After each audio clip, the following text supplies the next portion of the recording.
Welcome to bird media. నేను మీ పవన్ కృష్ణమూర్తి. అరవ శ్రీధర్, హర్ష వీణ, railway Koduru. ఈ history అందరికీ తెలిసిందే, ఏం జరుగుతోంది అనేది. త్రిసభ్య కమిటీ వేశారు. కమిటీ ముందుకు వెళ్ళి సాక్ష్యాధారాలు సమర్పించాను అని చెప్పని అన్నాడు. అంతా అయ్యింది. మొన్న మధ్యనే తాతంశెట్టి నాగేంద్ర, అలాగే అరవ శ్రీధర్ అమరావతి చట్టబద్ధత వచ్చింది అని రోడ్డు మీదకి వచ్చిన తర్వాత ముక్క రూపానందరెడ్డిని కలిసి కేసు పెడుతున్నాం, ఇంకొకటి పాత కేసుకు సంబంధించి కాదు, మీరే ఇక్కడ పెద్దవాళ్ళు కాబట్టి చూసుకోవాలి అని హర్ష వీణ బయటకు వచ్చి చెప్పి బయటకు వచ్చింది మీడియా ముఖంగా. అంతా అయింది. అదే రోజు సాయంత్రం చాలా విచక్షణ రహితంగా రోడ్డు మీద దాడి జరిగింది.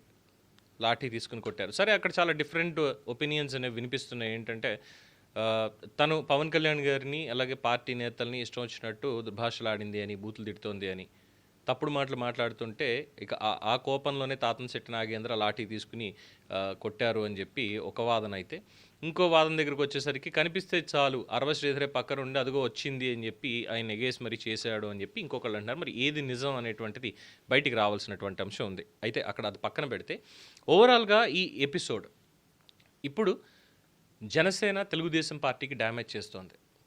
అందుకే ఒక పక్కన పార్టీలో మంతనాలు జరుగుతున్నాయి. ఏ క్షణాన్నైనా సరే అరవ శ్రీధర్ చేత రాజీనామా చేయించి, అలాగే అరవ శ్రీధర్, తాతంశెట్టి నాగేంద్ర ఇద్దరిని కూడా పార్టీ నుంచి బహిష్కరించాలి అన్నటువంటి డిమాండ్ని జన సైనికులు చాలా చేస్తున్నారు. ఇంకో పక్కన తెలుగుదేశం పార్టీ నుంచి ముక్క రూపానందరెడ్డిని కూడా తొలగించాలి అన్నటువంటి డిమాండ్ చాలా బలంగా వినిపిస్తోంది. తెలుగుదేశం పార్టీకి కూడా ఈ విషయానికి సంబంధించి ముక్క రూపానందరెడ్డి వల్ల డ్యామేజ్ జరుగుతోంది అని అధిష్టానానికి ఇప్పటికే అనేక కంప్లైంట్లు వెళ్ళాయని తెలుస్తోంది. అసలు ఎందుకు వచ్చింది తలకాయ నొప్పి? ముక్క రూపానందరెడ్డి కానీ, లేదు అంటే ఈ అరవ శ్రీధర్ కానీ ముందు నుంచి వైఎస్ఆర్సీపీలో ఉన్నటువంటి వాళ్ళు. వైఎస్ఆర్సీపీ ఎంపీటీసీగా ఉన్నటువంటి వ్యక్తి అరవ శ్రీధర్. మరి అంతకుముందు తెలుగుదేశం పార్టీకి లీడర్లు లేరా? జనసేనకి లీడర్లు లేరా?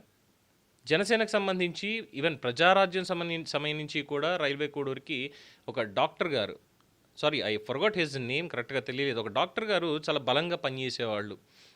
ఈవెన్ 2014, 2019 ఎన్నికల్లో సైతం ఆయన చాలా కష్టపడ్డారు, కానీ చివరికి ఫలితం మిగలలేదు. ఆయన సైలెంట్ అయిపోయారు అంట. పార్టీ పట్ల చాలా నిబద్ధత ఉన్నటువంటి వ్యక్తి అని కూడా ఆయన గురించి చెప్తారు. మరి జనసేనకు అటువంటి లీడర్ ఇంకెవరు దొరకలేదా అక్కడ? ఆఖరి నిమిషంలో ఒక అనామకుడికి, అసలు ఎవరు తెలీదు అనేటువంటి వ్యక్తికి సీట్ ఎందుకు ఇవ్వాల్సి వచ్చింది అన్న ప్రశ్న ఇక్కడ వస్తుంది. At the same time Telugu Desam పార్టీకి సంబంధించిన ఇన్ఛార్జ్ ముక్క రూపానందరెడ్డి వైఎస్ఆర్సీపీ నుంచి జగన్తో విభేదించి తెలుగుదేశం పార్టీలో చేరారు. పార్టీని తర్వాత ఆయనకి ఇన్ఛార్జ్ బాధ్యతలు అప్పగించడం ఎంతవరకు సమంజసం అనేది ఇంకొంతమంది అడుగుతున్నటువంటి ప్రశ్న.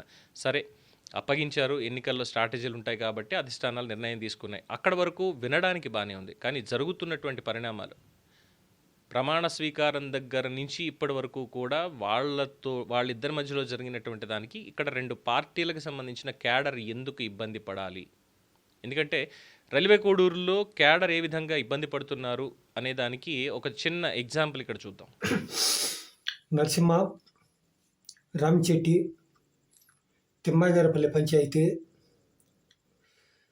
రైల్వే కోడూరు నియోజకవర్గం, చిట్వేలు మండలం, తిరుపతి డిస్టిక్. ముఖ్య ఉద్దేశం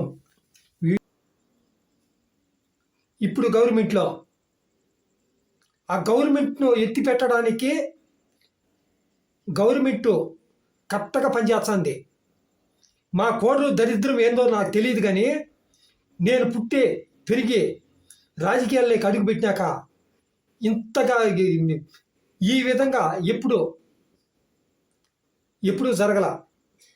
ఈ ఇన్ఛార్జి గారు ఇప్పుడు వచ్చారో అల్లకొల్లారం అయిపోయింది నియోజకవర్గం. అయ్యా, ఒకటే అడుగుతున్నా నేను, నిన్న ప్రోగ్రాం జరిగింది కదా, రామారావు గారు గురించి మనం ప్రోగ్రాం పెట్టుకున్నాం. కేకే చౌదరి గారు ఉన్నారు, ఆయన పేరు వేశారా మీరు ప్రోగ్రాం నడిపే? లేదా రాష్ట్ర కార్యదర్శి విశ్వనాథం పంతగారి నరసింహ ఎవరి పేర్లన్నా పేపర్లో ఉన్నాయా? వాళ్ళ అనుమతి లేకుండా మీరు గెలిచారా? రాండి ముందుకో. ఎవడు అనుమతి లేకుండా నేను నియోజకవర్గాన్ని గెలిపించాను, రాండి ముందుకు, చర్చలకు రాండి. ఎందుకు ఈ విధంగా చేస్తున్నారో మాకు అర్థం కాల. ఇప్పుడు ప్రతి ఒక్కరూ కోడూరులో పనిచేసిన వాళ్ళే. కొంతమంది నాయకులు అంటారు మా ఎమ్మెల్యే కడిగిన ముత్తి మారిగా బయటికి తీసుకొచ్చాం. ఏంది మీరు కడిగిన ముత్తి మారిగా బయటికి తీసుకొచ్చేది? అందరూ ఎమ్మెల్యే, మీ ఎమ్మెల్యే కాదు. ప్రతి ఒక్కడు ఓటేచ్చే గెలిచిన ఎమ్మెల్యే. అతను తప్పు చేయని ఒప్పు చేయని ప్రతి ఒక్కడి మీద ఉంటుంది. ప్రతి ఒక్కడు అడిగే హక్కు ఉంటుంది. మీరు అతన్ని వెనకేసుకొని వచ్చి కానీ కోడుని ఎంతో వెనక్కి దోసేస్తున్నారు. నేను అడిగే దాంట్లో తప్పు ఉప్పు నాకు తెలియదు, కానీ నేను ఉన్నట్టు మాట్లాడతా. ఎప్పుడైనా సరే ఏం చంపుతారా? సావడానికైనా సిద్ధమే. ఎందుకంటే ఇప్పుడు రాజకీయాల్లో నేను నా కుటుంబంలోనే ఇలువ లేకుండా పోయింది. రాజకీయాల్లో తిరిగి ఏమి నిలబెట్టినావు నువ్వు? ఏమి లబ్ధి పొందినావు? కనీసం ఒక రోడ్డు వేసుకోలేకున్నావు నీ ప్రాణానికి అని పిలకాయలు అడిగే పరిస్థితి నాకు ఏర్పడింది. సాటి కార్యకర్తలంతా గుర్తించాల్సింది ఒకటే, నా ఆవేదనను అర్థం చేసుకోండి. దయచేసి ప్రతి నాయకుడు కూడా నా ఆవేదనను అర్థం చేసుకొని ఈ వీడియో హైకమాండ్ వరకు చేరాలని నేను ప్రతి కార్యకర్తకు దండం పెట్టి అడుగుతుండా, ప్రతి నాయకుడికి దండం పెట్టి అడుగుతుండా. నేను ఆత్మహత్య చేసుకోవడానికే నేను సిద్ధమే. ఇది నా ఒక్క పౌరుషం. ఏంటంటే నా గ్రామంలో కనీసం నేను పెట్టిన రోడ్డు వేయలేని పరిస్థితుల్లో నేను ఆత్మహత్యకి సిద్ధం.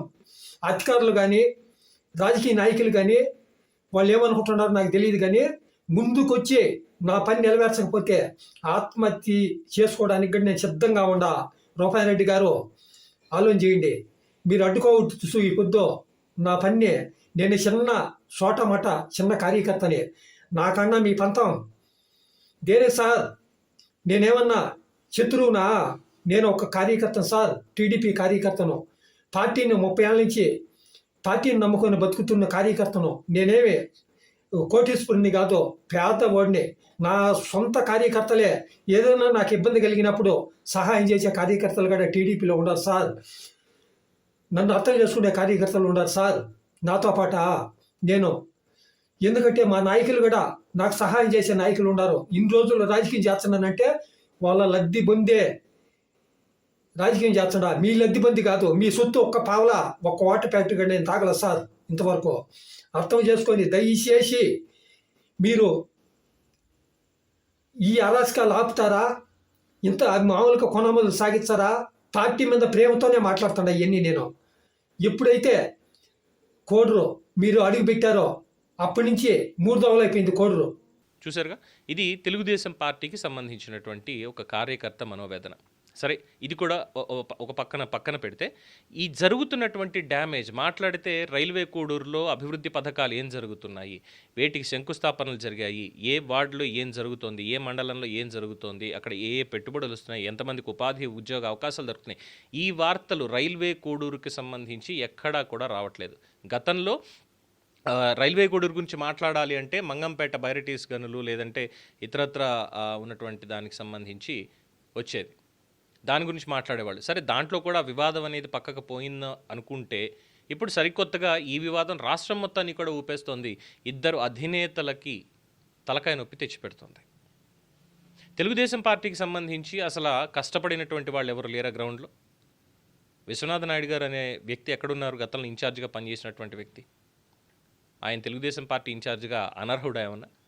అలాగే 2019లో ఎమ్మెల్యేగా పోటీ చేసినటువంటి చంద్రబాబు నాయుడు గారి మిత్రుడు, ఆయన సహాధ్యాయి, మాజీ ఎంపీ నారమిల్లి శివప్రసాద్ గారి మేనల్లుడు నరసింహప్రసాద్ అక్కడే ఉండి తెలుగుదేశం పార్టీ సాంస్కృతిక విభాగం అధ్యక్షుడిగా పార్టీని బలోపేతం చేయడానికి, అనేక సమస్యల్ని ముందుకు తీసుకెళ్లడానికి కూడా పనిచేస్తున్నారే. మరి 2019 అయిపోయింది, 24 ఎన్నికలు వచ్చేసరికి అక్కడ క్యాండిడేట్నే మార్చేసి అది కూడా వైఎస్ఆర్సీపీ నుంచి ఎరువు తెచ్చుకోవాల్సినటువంటి అవసరం ఏమొచ్చింది అక్కడ? ఈ ప్రశ్నలు చాలామంది అడుగుతున్నారు, కార్యకర్తలు అడుగుతున్నారు. అంటే ఇప్పటిదాకా పార్టీ కోసమే అహరహం పనిచేసినటువంటి వాళ్ళందరినీ కూడా పార్టీ అక్కడ పట్టించుకోకుండా ఎవరు వస్తారు చివరిలో, డబ్బులు ఎక్కువ ఎవరు తీసుకొస్తారో వాళ్ళ గురించే ఆలోచించిందా అన్నటువంటి అనుమానాల్ని కార్యకర్తలు కొంతమంది వ్యక్తపరుస్తున్నారు. అండ్ జనసేన దగ్గరకు వచ్చేసరికి తెలుగుదేశం పార్టీ ఇన్ఛార్జ్ రికమెండ్ చేసినటువంటి క్యాండిడేట్ ఇప్పటికీ కూడా ఒక పక్కన ఈ ఇష్యూ జరుగుతుంటే పార్టీ కార్యకలాపాలన్నిటికీ దూరంగా ఉండండి అంటిల్ అన్లెస్ మేము చెప్పే వరకు అని అధిష్టానం నుంచి ఉత్తర్వులు వస్తే దాన్ని ధిక్కరించి మరి శంకుస్థాపన కార్యక్రమాలు కాకపోయినా లేదంటే ఏ కార్యక్రమాలైనా సరే ప్రభుత్వ అధికారిక కార్యక్రమాలన్నింటిలో కూడా ముక్కా రూపానందరెడ్డితోటి కలిసి అరవ శ్రీధర్ ఎందుకు బయట తిరుగుతున్నారు?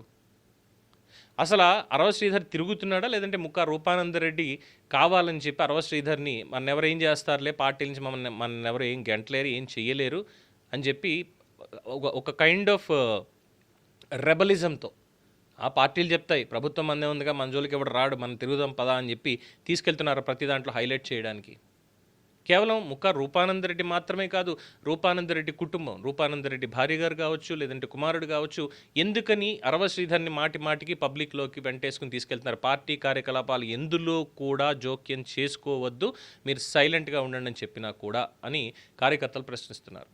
ఒక పక్కన జరుగుతున్నటువంటి ఇవన్నీ కూడా కంట్రోల్ చేయడానికి ప్రభుత్వం చేస్తున్నటువంటి పనులు పథకాలు లేదు, ఇవన్నీ క్లియర్ అవుతాయని చెప్పి ప్రతి చోట ఏ కార్యక్రమం ఉన్నా సరే ప్రభుత్వం వెళ్ళమంటే, అంటే తెలుగుదేశం పార్టీ తరఫున నరసింహప్రసాద్ని కావచ్చు మిగతా నాయకులను కావచ్చు వాళ్ళందరినీ వెళ్ళండి, మీ నియోజకవర్గంలో తిరిగి ప్రజలందరినీ కూడా ఎటువంటి ఇబ్బంది లేదు అని చెప్పండి వాళ్ళకని చెప్పి వాళ్ళని పంపిస్తూ ఉంటే వాళ్ళేమో తిరుగుతున్నారు.